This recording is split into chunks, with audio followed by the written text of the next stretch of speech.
नमस्कार, खम्मा घणी आप सभी को। आज मुझे उन शख्सियत का परिचय देने का सम्मान मिला है जिन्हें मैं कभी देख तो नहीं सकती, पर उनके बारे में इतना सुना है कि मेरे दिल में उनकी एक तस्वीर बन गई है। उदयपुर के डॉक्टर लक्ष्यराज सिंह मेवाड़ और school news global ed fest के संरक्षक। एक ऐसा नाम है जो विरासत के रक्षक के रूप में, एक बेहद शानदार वक्ता के रूप में और भारत के सबसे हैंडसम लोगों की सूची में आते हैं।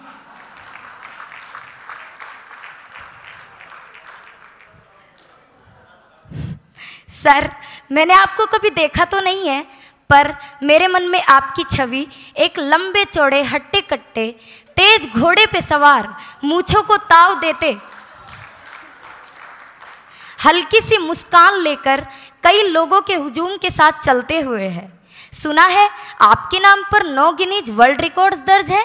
वाह, आप तो वाकई सुपर हीरो निकले। इतना सब कुछ कर लेना और फिर भी इतने विनम्र बने रहना, कैसे कर लेते हैं आप ये सब? मैंने तो यह भी सुना है कि आप दुनिया के सबसे जादुई महलों में से एक में रहते हैं। मैं अपनी आंखें बंद कर उसकी कल्पना करती हूँ। वैसे फर्क ही क्या पड़ता है, मुझे तो आंखें खोलकर भी दिखाई नहीं देता, पर मैं फिर भी बहुत लोगों से ज़्यादा खुश रहती हूँ। खैर, मेरी कल्पना में वह महल बेहद भव्य, जहाँ इतिहास, ज्ञान और प्रकाश की गूंज सुनाई देती है। सर, मेरी आशा है कि एक दिन आप हमारे स्कूल पधारेंगे, सिर्फ मुख्य अतिथि बनकर नहीं, बल्कि एक स्टोरी टेलर बनकर। मैं आपकी कहानियाँ सुनना चाहती हूँ, आपके शहर की, आपके महल की और आपके जीवन यात्रा की। हम जैसे बच्चों को प्रेरित करने के लिए आपका धन्यवाद। और अब बड़े ही सम्मान और हर्ष के साथ मैं आपको मंच पर आमंत्रित करती हूँ कि आप अपना संबोधन दें। लेडीज एंड जेंटलमैन, प्रस्तुत है श्री जी हुजूर डॉक्टर लक्ष्यराज सिंह मेवाड़ ऑफ उदयपुर। धन्यवाद।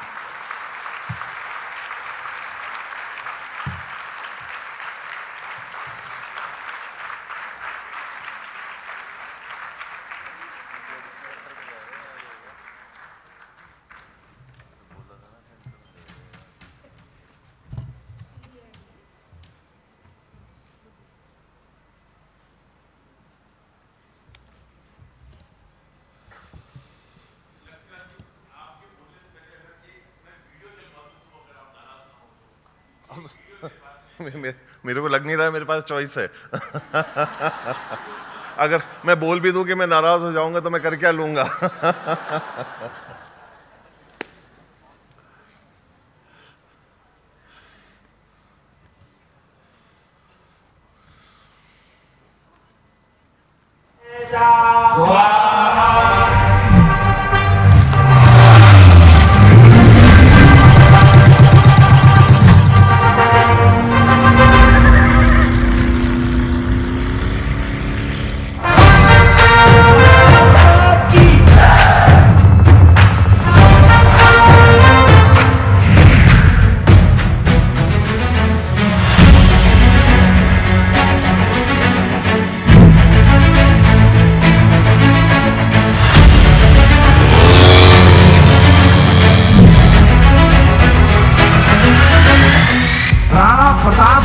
वंश के उस अंश को प्रणाम करता हूँ जो सूर्य की तरह धरती पर पानी है। ये आते हैं राणा सांगा के वंश से, उस वंश से जिसने भारतीय संस्कृति की आन बान और शान बचाने के लिए अपनी जान की कुर्बानी करी। जिनके चेहरे पर तेज है और जिनकी वाणी में ओज है, और उनको देखकर ही महाराणा प्रताप की छवि उनमें दिखाई देती है। और सूर्य भी महाराणा प्रताप सिंह जी के वंशज मेवाड़ नरेश श्री लक्ष्यराज सिंह जी संतों के बड़े ही ब्राह्मणों के प्रति बड़ी उदारता रखने वाले मेवाड़ के राजवंश महाराणा प्रताप के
अक्षराज सिंह मेवाड़ ने बता दिया है कि रॉयल्टी जो है वो अनटचेबल नहीं है, वो बिल्कुल जैसा आपने कहा सौम्या वो आम आदमी की तरह है, और वो कितने सामान्य हैं, कितने विनम्र हैं और किस तरह से जनता के बीच में रह के जनता के व्यक्ति की तरह बात करते हैं। अब इनसे ये पूछा जाए क्या इनका राजनीति में जाने का इरादा है?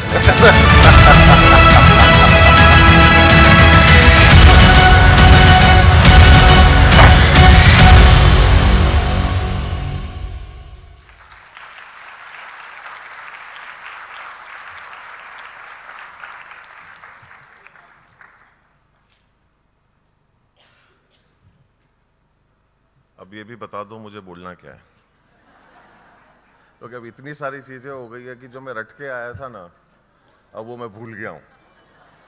तैयारी जो है वो मैं हिंदी के पेपर की करके आया था और फिजिक्स और केमिस्ट्री और बायोलॉजी तीनों साथ में आ गए।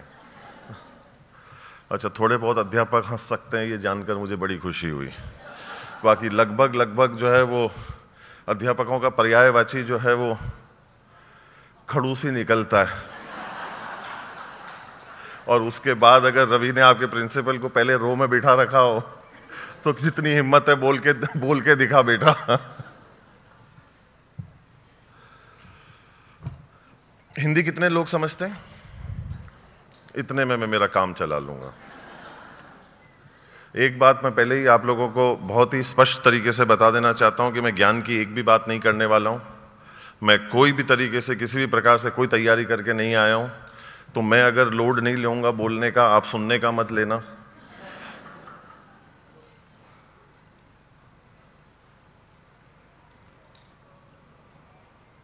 पर प्रयास करेंगे कि अपन कहीं ना कहीं सफर के अंदर जरूर पहुंचे। एक बात जरूर दिल को छू गई, जो मैं अन्य कार्यक्रमों में गया, अन्य जगहों के ऊपर मेरा जाना हुआ और खूब जगहों के ऊपर लोगों ने जो है वो मेरे बारे में बताया और कहा, पर आज का जो था ना वो अंदर के इंसान को जिंदा कर देता है।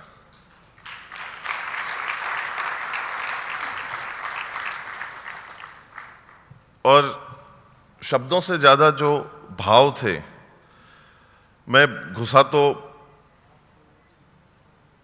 एक बड़े औपचारिक सोच से था, पर जहां मैं बहुत ही प्रेरित सोच से रहा हूं, इस जब दरवाजे के बाहर जब मैं निकलूंगा या इस मंच से जब तक मैं नीचे उतरूंगा, तो इतनी प्रेरणा और ऊर्जा आपने मेरे में भर दी होगी जो शायद अक्सर जब ढूंढने जाते हैं तो मिलती नहीं है। पर वो अगर मुमकिन था तो स्कूल न्यूज़ के मंच पे और इस सभागार के अंदर जो था वो मौजूद था, तो उसके लिए मैं आपका बहुत बहुत धन्यवाद ज्ञापित करना चाहता हूँ।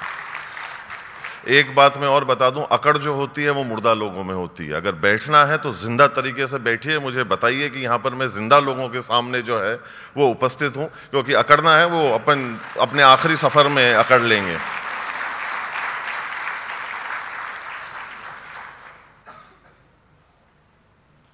इतनी सारी चीज़ें दिल दिमाग में, इतनी सारी सोच जो है वो दिल दिमाग में चल रही है, मेरे को यही समझ में नहीं। मैं बहुत ही गैर औपचारिक व्यक्ति हूँ, जहाँ से मुझे जो चीज़ याद आती है मैं वहाँ से शुरू हो जाता हूँ, वहाँ से मैं बांटना शुरू कर देता हूँ। एक समस्या सबसे बड़ी ये आ रही है कि मैं आज झूठ भी नहीं बोल पाऊँगा, क्योंकि इस सभागार के अंदर इतने लोग बैठे हैं जो मेरे को जो है वो 2 मिनट में पकड़ लेंगे, और मेरी नज़रें सिर्फ केवल एक ही शख्स जिसने गुलाबी कोट पहन रखा है उसी पे जा रही है।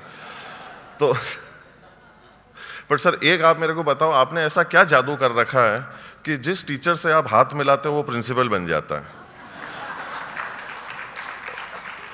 हम स्कूल में भी जब सर से मिलते थे तो कम से कम कोसों दूर से ही हाथ जोड़ते थे, अब भी मिल रहे हैं सर से तो कोसों दूर से ही हाथ जोड़ रहे हैं। अब मैं हाथ मिला लूंगा तो पता नहीं मेरा हश्र क्या होने वाला है। नहीं, पर बड़ा अच्छा लगता है कि अगर आज मैं इस मंच के ऊपर खड़ा हूं, यहाँ पर आप लोगों से मुखातिब हो पा रहा हूँ, आपसे रूबरू हो पा रहा हूँ, आपसे मैं चर्चा कर पा रहा हूँ, तो वो केवल और केवल इन गुरुओं की वजह से है जो मैं यहाँ पर आज खड़ा हूँ।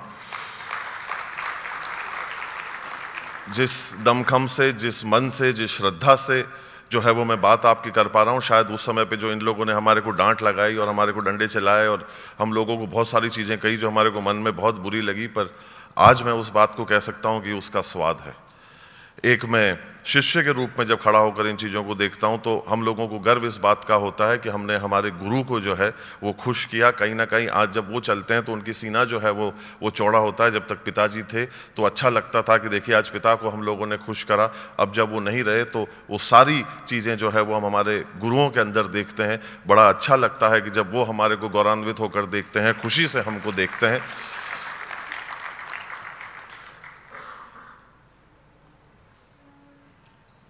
मैं जैसे रवि ने कहा कि 8 साल हो गए रवि, 9 साल हो गए। चलो मेरी गलतफहमी का 1 साल और बढ़ा। जब न्योता आता था इतना अच्छा लगता था और लगता था कि नहीं कहीं अच्छी बढ़िया बड़ी जगह पे जाना है, तैयारी करके जाना है और सारी कुछ चीज़ें करनी है। और ये 8 साल तक ये सिलसिला चलता रहा। इस साल जब मैं आया तो कहीं ना कहीं थोड़ी कुछ चीज़ खटकी और कुछ अलग तरीके से कुछ चीज़ समझ में आई कि जाना है, सारी कुछ चीज़ें अभी। और अक्सर ये इतना जल्दी वैसे बुलाते नहीं है, मैं सुबह का व्यक्ति हूँ नहीं, जैसे आप देख सकते हैं मेरे को। पर आज अभी आधे घंटे बैठे बैठे ये समझ में आया कि मेरे को ये व्यक्ति 9 साल से बुला क्यों रहा है। अभी तक मुझे समझ में आया नहीं था। आज जो है वो मुझे इस कार्य के अंदर मेरे को समझ में आया। और ये जब मैं 9 साल की चीज़ को सोच रहा था, सारे वीडियोस हम लोग 9 साल के जो है वो पिछले उनको देख रहे थे तो बड़ा अच्छा भी लग रहा था। पर धीरे धीरे वो सोच दिमाग में आ रही थी जिससे मैं दूर भागने की कोशिश कर रहा था। पर शायद जब तक मैं उस कुर्सी से उठकर इस मंच तक पहुंचा वो पूरी तरीके से मेरे को समझ में आ गई कि जितने लोग इस पूरी कॉन्फ्रेंस के अंदर पिछले 9 साल में आए, एक से बढ़ के एक ज्ञाता आया है, एक से एक बन के जो बड़े जो ज्ञान के भंडार हैं वो आया है, जो पूरी तरीके से भरे हुए थे। फिर मुझे ये समझ में आया कि इसको एक व्यक्ति ऐसा भी चाहिए था जो पूरी तरीके से अज्ञानी हो, जिसको कुछ नहीं आता है।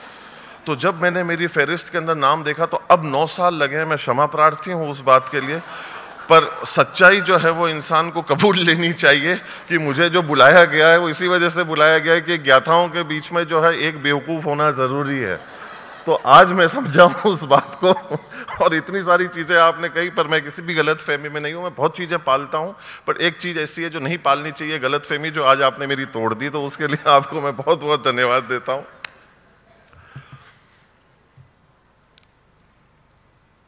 आज थोड़ा सा इस सभाकार का मंजर और माहौल अलग है, कुछ लोग अलग हैं। अक्सर जो है वो अध्यापकों से और गुरुओं से जो है वो चर्चा होती है।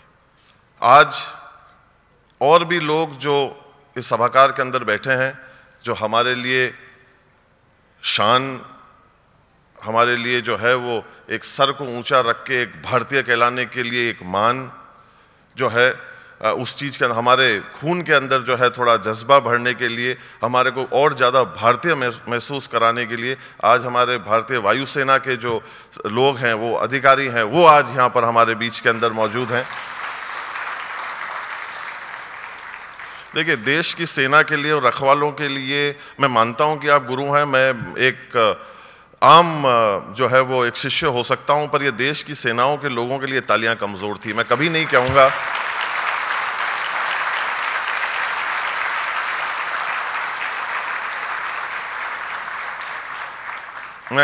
कहूँगा आपको ताली बजाने के लिए, क्योंकि अगर माल ओरिजिनल हो, चीज़ ओरिजिनल हो, तो लोग प्यार, मोहब्बत, जज्बा, ताली अपने आप और ख़ुद ब खुद बजा देते हैं। और आप लोग जो यहाँ पर विराजमान हैं, ये हमारे लिए कहीं ना कहीं हमारे सर का, हमारे देश का जो है वो ताज है। और ख़ास तौर के ऊपर जो भारत देश ने कुछ चंद महीनों के अंदर, कुछ चंद वर्षों के अंदर जो चीज़ें, और हमारे देश के अंदर की जो सेना की जो ताकत थी, और ख़ास तौर के ऊपर हमारे वायुसेना की जो ताकत थी, वो हमने पूरे दमखम ने, हमने ही नहीं, पूरी दुनिया ने जो है उस चीज़ को जो है वो देखा।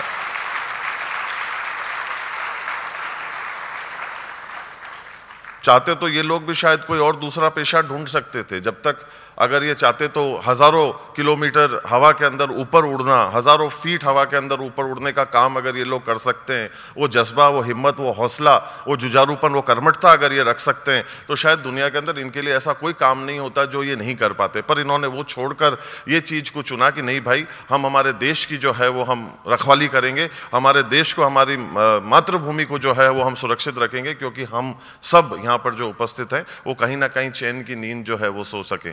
और मैं अक्सर ये बात लोग कहना भूल जाते हैं, हम लोग आप लोगों के ऊपर काफ़ी सीमित रहते हैं, पर मैं एक काम आज ज़रूर करना चाहूँगा, एक चीज़ मैं ज़रूर कहना चाहूँगा। मैं आप लोगों के माता पिता का जो है वो धन्यवाद करना चाहता हूँ, उनके सामने अपना शीश झुकाना चाहता हूँ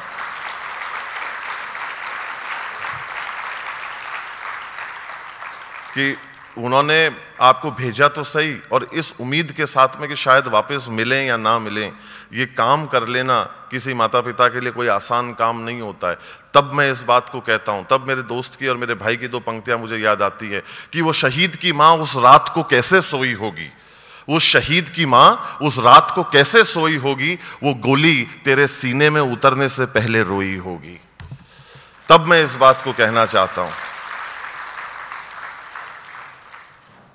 क्योंकि जान को जो है वो गवा देना अपने देश के लिए, और उन माता पिताओं को उस खुले मन और खुले जज्बे और खुले दिल के साथ में इनको भेज देना, और ख़ास तौर पे जिस शक्ति के अंदर हमारी आज मातृशक्ति यहाँ पर जो है वो उपस्थित है, इन चीज़ों से हमारे को सीखने की आवश्यकता है, हमारे को प्रेरणा लेने की आवश्यकता है। और बिल्कुल सही फरमाया मन से, वो शब्द ज़रूर बोना है, पर जितनी बार भी हम कहेंगे शायद कम होगा धन्यवाद का।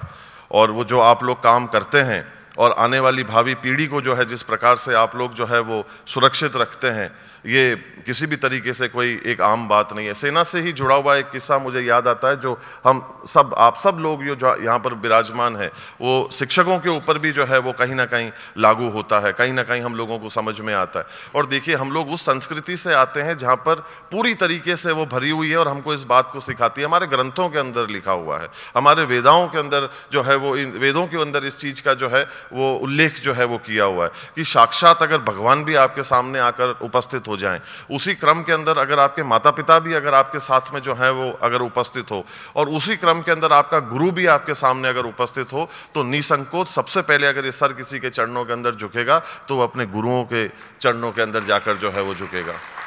इस ताकत से, इस संस्कृति से जो है हम लोग आते हैं। ये हम लोगों को एक सीखने वाली बात है। अन्य देशों को घूमने का मौका मिला, अन्य चीज़ों को समझने का, सीखने का मौका मिला, पर पैर छूने की परंपरा अगर कहीं पर है तो केवल मेरे देश भारत के अंदर है। ये चीज़ कहीं और देखने को नहीं मिलती हम लोगों को।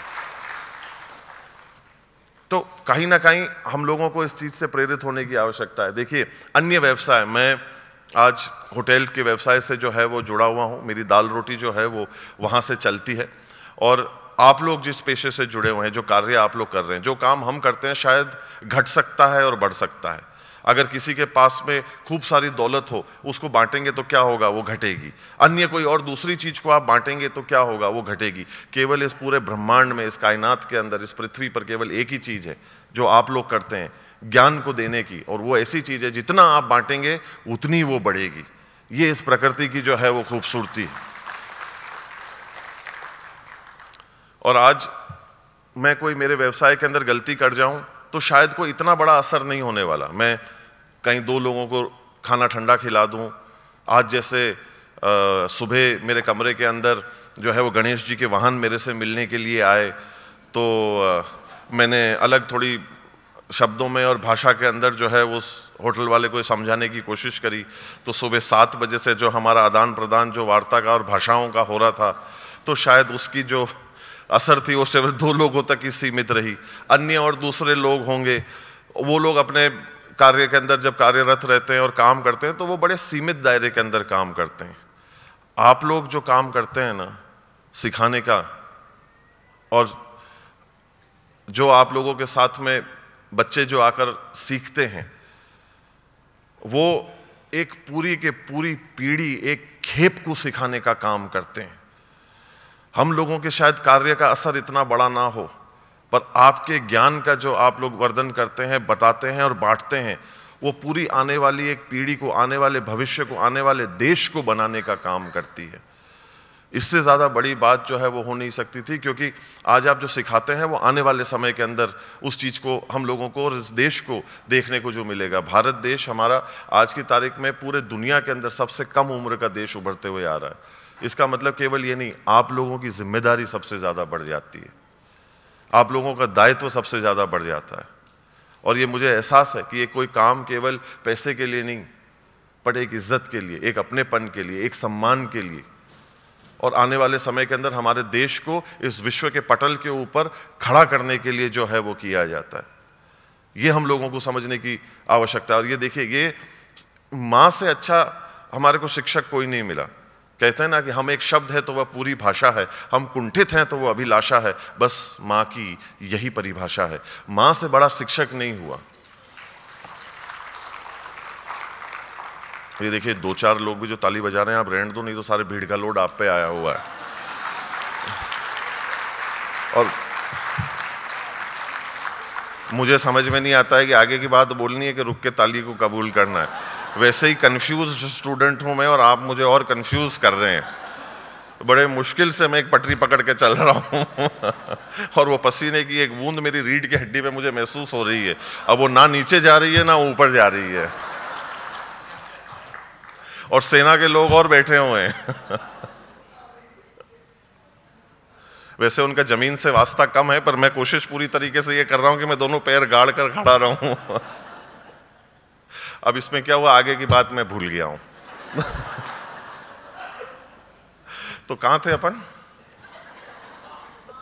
वहां पे, हाँ बिल्कुल। देखिए ना, मेरे किसी ना किसी को मदद करनी पड़े। वो टीचर से भी जब अब ये सर के सामने अब बोल सकता हूं मैं, कई बार जो इन्विजिलेटर आ जाता था तो उसे सवाल पूछने के चक्कर के अंदर जवाब पूछ लेते थे हम कि सर ये क्वेश्चन समझ में नहीं आ रहा है तो सर आके समझाते थे क्वेश्चन, सर इसके आगे का भी तो बता दो थोड़ा।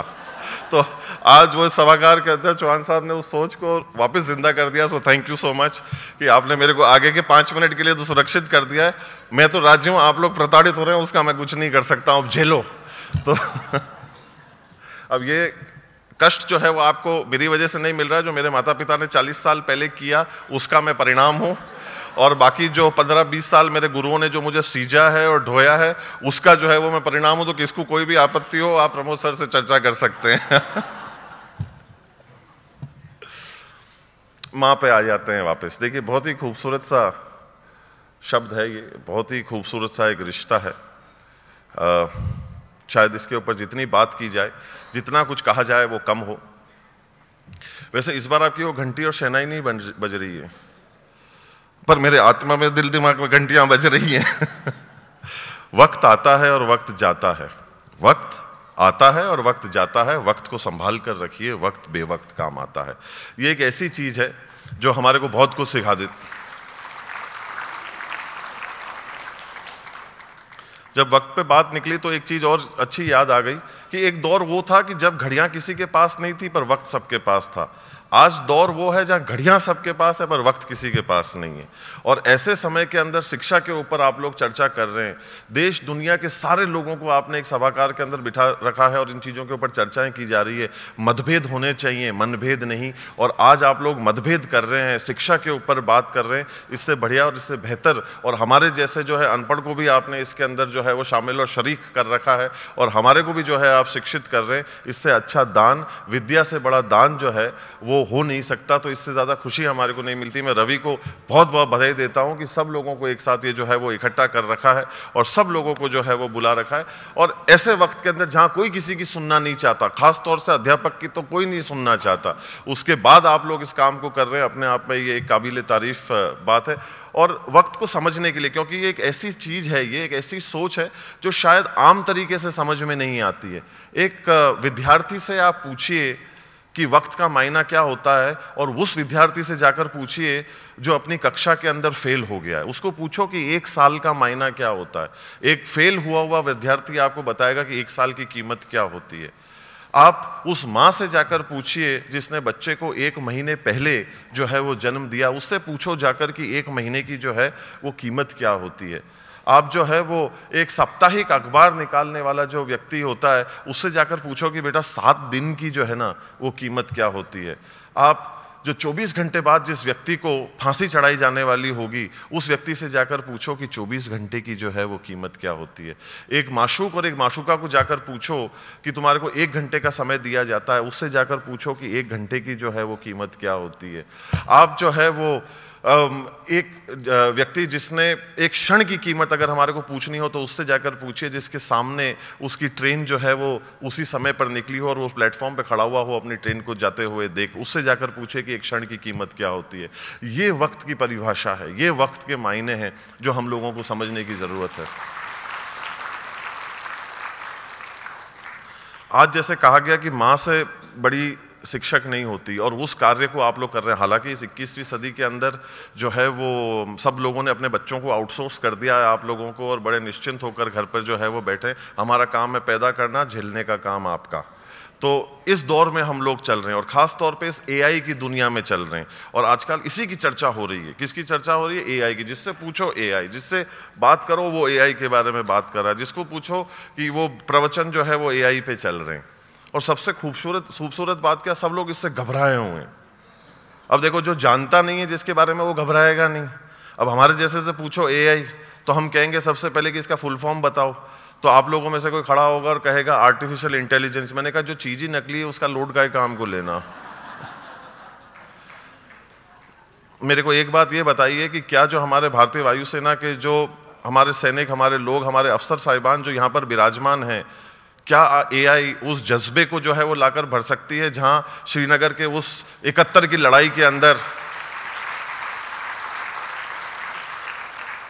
जब कोई नहीं था तो उस समय पे उठकर और दुश्मनों के हवाई जहाज को जो है पूरी तरीके से जो है वो दुरुस्त किया गया, और उतरती समय उनके विमान के अंदर लैंडिंग के समय पे उनकी जो है हत्या हो जाती, वो मृत्यु हो जाती है और वो वीर गति को प्राप्त हो जाते हैं। तो क्या वो एआई उस चीज़ को सब्स्टिट्यूट कर सकता है? क्या जो अध्यापक यहाँ पर मौजूद हैं जो अपने तरीके से वो अच्छे प्रेम वाले शब्द उपयोग करके कक्षा के अंदर और अपने हाथ की जो है शादी अगले विद्यार्थी के गाल से जो कराते हैं, क्या वो एआई आज की तारीख में जो है वो क्या करा सकता है क्या? तो ये चीज़ों का जो स्वाद है ना वो उसमें नहीं मिल सकता। मैं किसी भी तरीके से तकनीक के खिलाफ नहीं हूँ, मैं बहुत ही उसमें हूँ, पर ये ऐसी चीज़ें हैं जो शायद एआई कर नहीं सकता, ना कर पाएगा। क्योंकि दौर वो भी आया था जब कंप्यूटर्स की चर्चा की गई थी, और अब कंप्यूटर आ गया, सबकी नौकरियां जाने वाली हैं। अब लोगों को समझ में नहीं आ रहा था कि हम करें तो करें क्या, और आज क्या हुआ।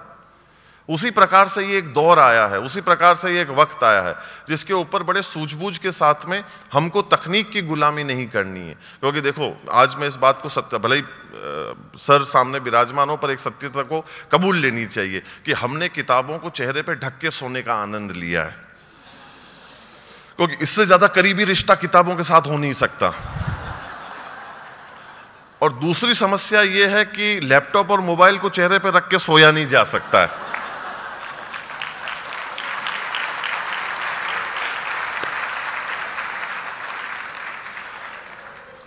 तब मैं इस बात को कहता हूं कि सादगी थी, बंदगी थी, सरलता थी।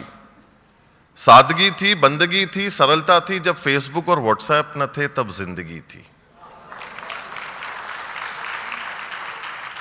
तो हम उस दौर के आदमी हैं जब चेहरे पे किताब पड़ी हुई हो और मास्टर साहब आके बढ़िया वाली हमारे को जो है वो झंझनाहट ऐसी महसूस होती थी शरीर में।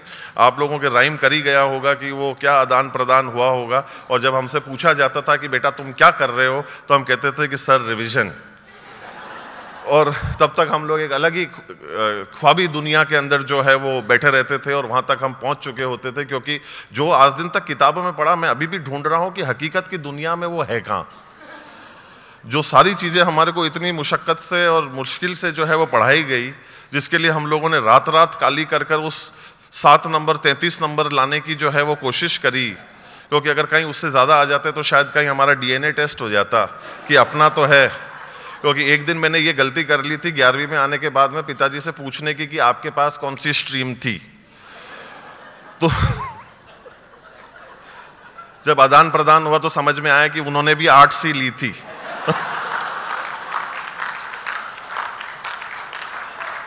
पर तब मुझे ये पता नहीं था कि ऐसे सवाल पूछे नहीं जाते हैं। और वो शायद पहले मेरे को मेरी माँ से जो है वो पूछना चाहिए था। तो जब मैं वापस स्कूल गया तो मैंने कहा सर नहीं, हमारे भी आर्ट्स ठीक ही है। क्योंकि बाकी नहीं तो घर में थोड़ी सी परेशानी हो सकती है हमको। तो वो एक दौर, वो एक समय, वो एक वक्त, वो एक सोच और वो एक सीख जो है वो, उससे हम लोग बड़े हुए, उससे हम लोग सीखे। मैं बस आप लोगों से यही गुजारिश करना चाहता हूं कि जो आज दौर और जो वक्त चल रहा है, कहीं ना कहीं उस चीज़ को जिंदा रखना, उस जिंदा दिली को जिंदा रखना। वो एक रिश्ते जो पहले होते थे, जब कोई तकलीफ़ें होती थी, क्योंकि हॉस्टल में रहे, जो चीज़ घर वालों से बात नहीं कर सकते थे वो हमारे गुरुओं से हम लोग जाकर चर्चा करते थे। और शर्त बिना बोले ये थी, जो उनको भी समझ में आ गई और हमको भी, कि जो बातचीत होनी है ना वो हम तक सीमित रहनी चाहिए। ये ज़बान दोनों तरफ से दी हुई थी, क्योंकि हमारे जो पिताजी थे थोड़े पिताजी किस्म के पिताजी थे वो तो, और ये बात हमारे गुरुओं को भी बहुत अच्छी तरह से पता थी। तो वो आधा जुमला शुरू करते, ख़त्म हम कर देते उसको, और वो मामला फिर वहीं दफन हो जाया करता था, जो मैं मानता हूं कि आज दिन तक और अभी तक वो वहीं हैं। तो उस चीज़ की हमारे को जो है वो बड़ी खुशी है। और ये इन रिश्तों के ऊपर जो है वो चीज़ें चली जाती हैं। आज यहाँ पर हम लोग मौजूद हैं तो किस वजह से हैं? एक रिश्ते की वजह से। और उस बात हम करते हैं उस शब्द की जिसे दोस्त कहा जाता है। इसको बहुत ही हल्के में हम लोग चर्चा करते हैं, बहुत ही आम तरीके से हम इस चीज़ की चर्चा करते हैं। जब थोड़ा सा ज्ञान हुआ, साहित्यकारों के साथ में उठने बैठने लगे, जब सारे प्रिंसिपल्स की मीट में जाने लगे, तो वहाँ से हम लोगों ने थोड़ा सा ज्ञान उठाना जो है वो शुरू करा कि अब ऐसी जगहों पे जाना है, कहीं ना कहीं से कुछ ना कुछ मिल जाए। क्योंकि जब एग्जाम में भी बैठते थे तो करते क्या थे, कभी बाएँ देखते थे, कभी दाएँ देखते थे, कभी सामने देखते थे, तो वहीं से कहीं ना कहीं उठता था। ऐसे करते करते हम लोग निकल गए। तो अभी भी जो है कहीं ना कहीं वो परिपाटी जो है वो चालू है।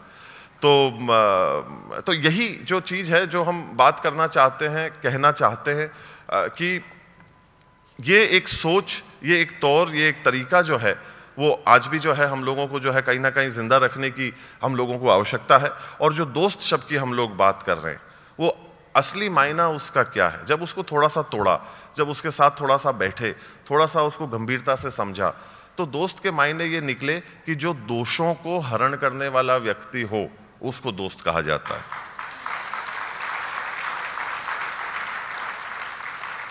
और उसमें एक ऐसा व्यक्ति यहां पर मौजूद है जो डमरू लेकर बैठा है, और जब वो डमरू बजाता है तो हमारे जैसे लोग हमारा कार्य शुरू करते हैं। तो मेरी प्रजाति तो आपको पता पड़ी गई कि मैं क्या हूं, और डमरू बजाने वाला आदमी डमरू बजाने वाला ही होता है। तो जो दूसरा उसके गले में एक चीज़ लगाई होती है, 4 पैरों वाला होता है, सब लोग जाकर उस चीज़ को अच्छी तरह से देखते हैं और उसके इशारे पे वो 4 पैरों वाला जो प्राणी होता है वो अपनी कला दिखाता है। तो आज मैं जो है वो काम वही कर रहा हूँ, क्योंकि अक्सर होता क्या है कि वो टॉम एंड जेरी के कार्टून्स जब दिखाए जाते हैं तो जब जेरी के पास में बम होता है तो वो वापस टॉम को पकड़ा देता है। जब फटने का कगार आता है तो एक व्यक्ति यहाँ ऐसा बैठा हुआ है जिसने मेरे को पकड़ा रखा है। तो मेरे को अब समझ में आया कि दोषों को हरण करने का मतलब क्या होता है। तो मैं किसका दोष हरण कर रहा हूँ यहाँ पे? जो पूरी दुनिया के अंदर रोशनी फैलाने का काम करता है रवि, वो आज जो है वो उसने मेरे को जो है यहाँ पर उपस्थित कर रखा है, खड़ा कर रखा है,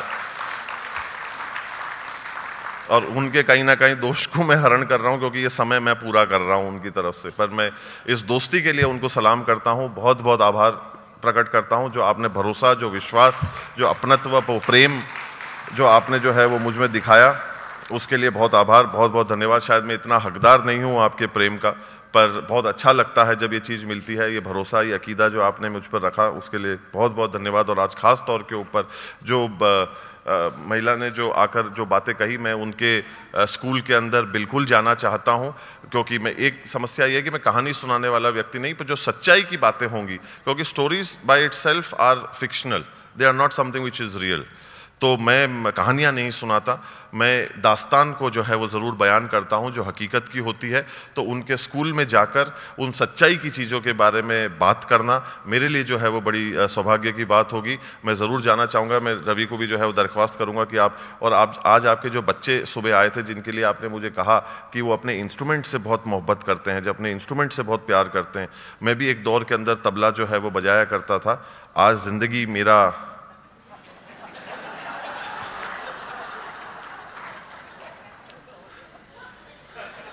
तबला बजा रही है, मतलब आप लोग पता नहीं क्या सोच रहे हैं, पर ऐसे ख्याल नहीं आने चाहिए सुबह सुबह बिल्कुल भी। तो मैं संगीत की बात कर रहा हूँ, मौसीकी की बात कर रहा हूँ, पर मैं ये कहना चाहता हूँ बड़े विनम्रता से कि जो वो साज जो उनके पास में थे, अगर मैं किसी तरीके से उनको वो साज जो उनको दूसरे जो चाहिए, जो नए साज जो चाहिए, अगर मैं उनको वो अगर उपलब्ध करा सकूँ तो मैं अपना सौभाग्य समझूंगा।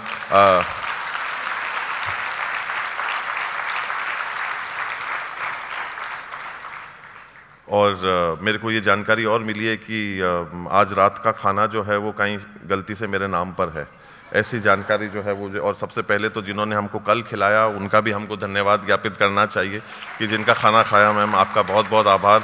आधा कारण मेरा कल आने का जो था और लालच जो था वो यही था कि हमें अच्छा खाना मिलेगा, क्योंकि हॉस्टल में रह के 7 साल आदमी पहले इस चीज़ को अच्छी तरह से टटोल लेता है कि खाना कहाँ मिलने वाला है और गर्म खाना कहाँ मिलने वाला है, तो हम वहाँ पर बिल्कुल बखूबी पहुँच जाते हैं। तो आपका बहुत बहुत आभार। अदिति मैम का जो है वो मैं बहुत बहुत आभार प्रकट करना चाहता हूँ। Thank you so much for asking us to be here. अब और क्या बोलना था? अब हो गया ना? हाँ, खाने का, करेक्ट। मैं देखो ये होता क्या है कि वो बोलते बोलते वो चीज़ दिमाग में से निकल जाती है। तो एक दरख्वास्त मेरी ज़रूर ये है कि आज जितने भी बच्चे जो आज मंच पर आए थे, जिन्होंने अपनी कला का जो है वो प्रदर्शनी दी, आज शाम के अगर मेहमान खसूसी, चीफ गेस्ट, खास मेहमान क्या कहते हैं आप बेहतर जानते हैं, अगर वो लोग उस रूप में आज के खाने के अंदर शरीक होंगे शाम को, तो मुझे जो है वो बहुत अच्छा लगेगा। मेरे को लगता है कि मैंने काफ़ी बोल लिया है और मैं और बोल सकता हूँ, और मैं नहीं बोल रहा हूँ इसका आपका मुझे को एहसान मानना चाहिए। और मैंने अंग्रेज़ी में भी बात नहीं करी, इस वजह से नहीं करी क्योंकि मुझे आती नहीं है, और उसके बाद भी मैंने नहीं बोली, ये भी अपने आप में एक बहुत बड़ी बात है।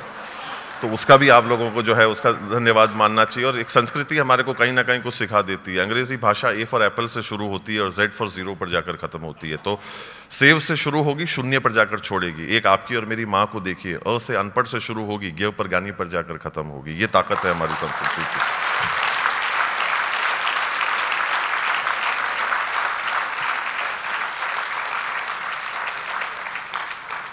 और जो हमारे सेना से यहाँ पर जो लोग उपस्थित हैं उनके लिए मैं अंतिम में 2 पंक्तियाँ कहकर आप लोगों को मैं समर्पित करते हुए मैं अपनी जगह ले लेता हूँ। और बहुत बहुत आभार हृदय से जो है वो मैं आप सबका जो है पुनः जो है वो करना चाहता हूँ। और ये 2 पंक्तियाँ जो है श्री शैलेश लोढ़ा की हैं, जो मैं आज हमारे अफसर साहिबान जो वायुसेना से पधारे हुए हैं उनको जो है मैं समर्पित जो है, और सारी महिला साहिबान जो यहाँ पर विराजमान हैं उनको भी खास तौर के ऊपर मैं इस बात को जो है वो समर्पित करना चाहता हूँ कि टूटने और बिखरने का चलन मांग लिया, हालात से शीशे का बदन मांग लिया, हम भी खड़े थे तकदीर के दरवाजे पर, लोग दौलत पर घिर पड़े, हमने वतन मांग लिया। बहुत बहुत शुक्रिया। नमस्कार।